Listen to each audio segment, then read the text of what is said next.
The San Antonio Spurs are tanking again? What you talking about, Willis? I don't ever slow up, no I don't take I got no love for the fakeness. If you wanna play tough and wanna hate this, I'll always show up and make a statement. What's up, San Antonio Spurs fans? Welcome to TSR Sports. Hey, I'm back. A very long weekend where I had pretty much zero free time, but I did hike my first mountain, so that was pretty cool. And, well, back with some Spurs news because I saw this on Pounding the Rock, and I really want to talk about it because this article says it may not seem like it, but the Spurs are still tanking. Well, I'm going over this, giving my 2 cents. Drop your 2 cents, Spurs fans. Do you think the San Antonio Spurs do you think we're really still tanking? Hit the Stuff That I Support channel and subscribe for more Spurs content. Let's get in to why they feel the San Antonio Spurs are still tanking. The San Antonio Spurs had loads of cap space heading into free agency, and the fans flirted excited. I know I was one, you guys were one. We did a lot of videos, a lot of comments about, could we get this player? Could we get this player? We were excited, weren't we? Well, Spurs fans, one by one, as the free agent signings were woged and shammed, the flutters abated to vibrations, which were further muted to murmurs. Instead of a major signing, the Spurs stuck to their best practices that started with the DeMar DeRozan signing train, which is taking unwanted contracts for draft pick compensation. Yeah, we did a whole lot of that. And if you look recently, who have the Spurs got with these moves? Devontae Graham, Khem Birch, Reggie Bullock, Chetty Osman, and Cameron Payne. Yippee-ki-yay. Championship team right there. All due respect, good players, but not going to get us to the next level. And they say it right here. None of these players were required to improve the Spurs over the next several seasons. It is safe to assume 0 of these players will be on the Spurs at the end of next summer.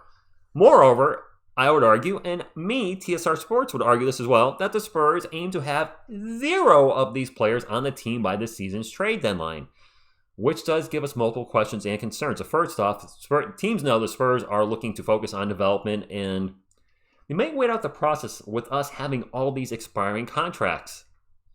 You see a player you may like, and they might not get you over the hump this season, maybe wait until next season. So would the Spurs be willing to waive several players with no further compensation, i.e. second-round draft picks? We saw that with LaMarcus Aldridge a few years back. Expiring contract. Apparently we couldn't put a deal together for him, and we waived him, and then he was picked up by the Nets. Of course, there's been other players, similar to a Thaddeus Young, where we were able to move him for draft capital when I thought he would be waived, and we got nothing. So you never know. There might be a play here where a playoff team's looking and going,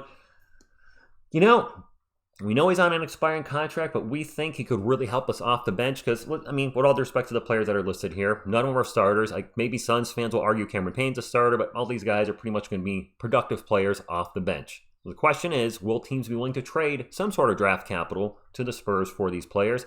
And also, what the heck are we going to do with all that draft capital? The Spurs have a bajillion second-round picks over the next, 4 or 5 years. There's only so many picks you can put on the roster, and then you're just drafting guys and let them go off to wherever. So, as part of this tanking thing, will the Spurs finish 14th in the Western Conference? DraftKings right now has the Spurs over-under at 30.5 wins. The lowest in the Western Conference. Thanks. Of course, this could all potentially change if the Portland Trailblazers trade Damian Lillard, which would make them one of the worst, if worst, teams in the Western Conference. They do say only the Spurs and post-potential trade Blazers are the teams void of a recent All-Star or All-NBA player on the roster. That's true.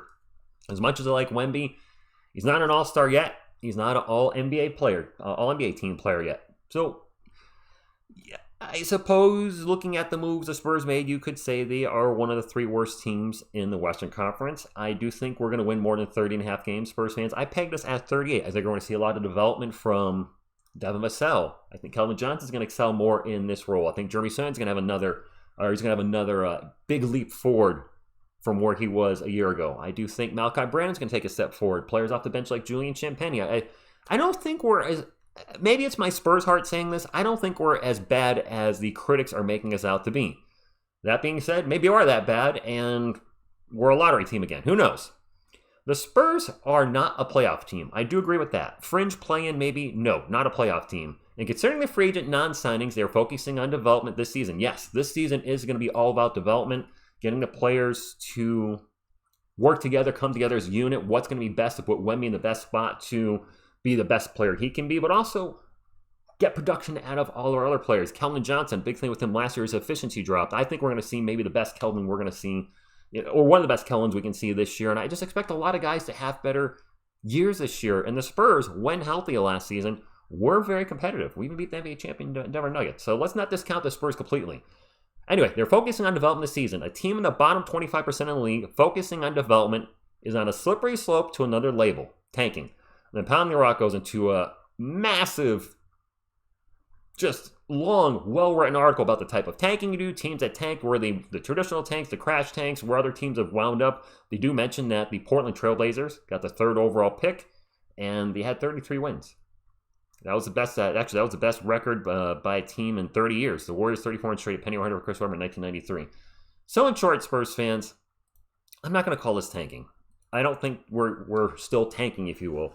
This is very much going to be a rebuild, reload year. We're going to try to find out what we have from a lot of these young players, and if we want to have them on the roster years from now. We've talked about Blake Wesley on this channel. And for the record, I've said this before, I'll say it again. I'm rooting for every San Antonio Spurs player on the roster and hope they succeed.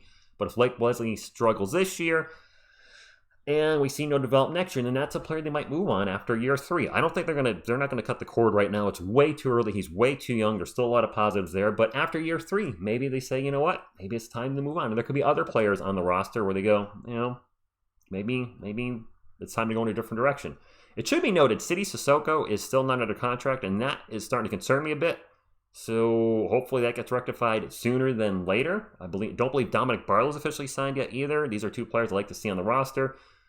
With all these expired contracts we've taken on, our roster is overloaded. Something's got to happen. We already saw Lamar Stevens waive, was it last week? So I don't know what's going to happen moving forward. Very interesting to see what the Spurs do moving forward, if they're going to trade a lot of these guys, if they're going to put packages together where maybe they trade a player, one of these second-round picks, maybe we can get a late first-rounder. That's wishful thinking, I know.